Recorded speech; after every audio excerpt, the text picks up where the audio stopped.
Case study about land rover. आज हम जानेंगे कि लैंड रोवर की खोज कब और किसने की थी और वर्तमान में लैंड रोवर का ऑनर कौन है। और लास्ट में हम ये भी देखेंगे कि लैंड रोवर और रेंज रोवर में अंतर क्या होता है। लैंड रोवर के बारे में अधिक से अधिक जानने के लिए हमें लैंड रोवर की हिस्ट्री में झांकना होगा।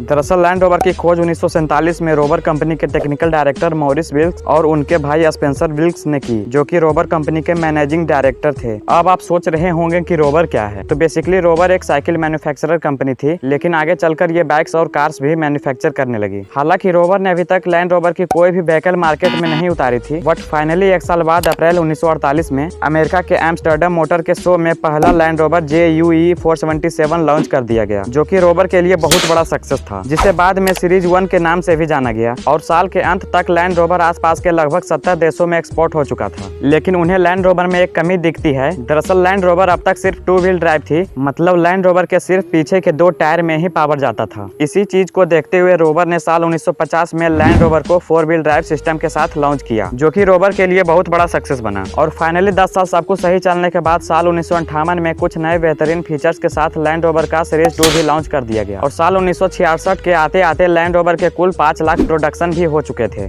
लेकिन अगले ही साल सन 1967 में rover company truck manufacturer company British Leyland के साथ मर्ज हो जाता है। इनमें जैगुआर और ट्रिम्फ भी थे। अब ये सभी कंपनियां BMC यानी ब्रिटिश मोटर कॉर्पोरेशन के अंदर आती थी। तो बेसिकली BMC यूके में बेस्ड एक कार मैन्युफैक्चरर कंपनी है, लेकिन कई सारी कंपनी के मर्ज हो जाने के बाद इसका नाम बदलकर BMC से BMH कर दिया जाता है। BMH यानी ब्रिटिश मोटर होल्डिंग। तब जाकर साल 1970 में जन्म हुआ रेंज रोवर का, जो कि लैंड रोवर का ही मॉडल है। रेंज रोवर में बहुत सारे सेफ्टी फीचर्स के साथ 3.5 लीटर का V8 इंजन, 4 व्हील ड्राइव जैसे फीचर्स डाले गए थे, जो कि जबरदस्त ऑफ-रोडिंग की वजह से बहुत जल्द फेमस हो गया। फिर अगले साल सन 1971 में लैंड रोवर का तीसरा सीरीज भी रिलीज कर दिया जाता है। तब जाकर 1990 में लैंड रोवर डिफेंडर को भी रिलीज कर दिया गया, और यह भी रेंज रोवर की तरह लैंड रोवर का ही मॉडल है। और वहीं पर रेंज रोवर का 20 साल पूरा हो चुका था, और इस समय नॉर्थ अमेरिका रेंज रोवर का सबसे बड़ा एक्सपोर्ट मार्केट बन चुका था। लेकिन कंपनी के अंदर चल रही मिसमैनेजमेंट और फाइनेंशियल डिफिकल्टीज की वजह से उन्हें लैंड रोवर को बेचने में काफी सारे चैलेंजेस को फेस करना पड़ रहा था। और इसी चीज से तंग आकर फाइनली 1994 में ब्रिटिश लीलैंड लैंड रोवर को बेचने का प्रस्ताव रखता है। पर क्या ब्रिटिश लीलैंड के द्वारा लैंड रोवर को बेच दिया जाता है, और अगर हाँ तो किसके हाथों में? ये सब हम पार्ट 2 में कवर करेंगे। तब तक के लिए जय हिंद, जय भारत।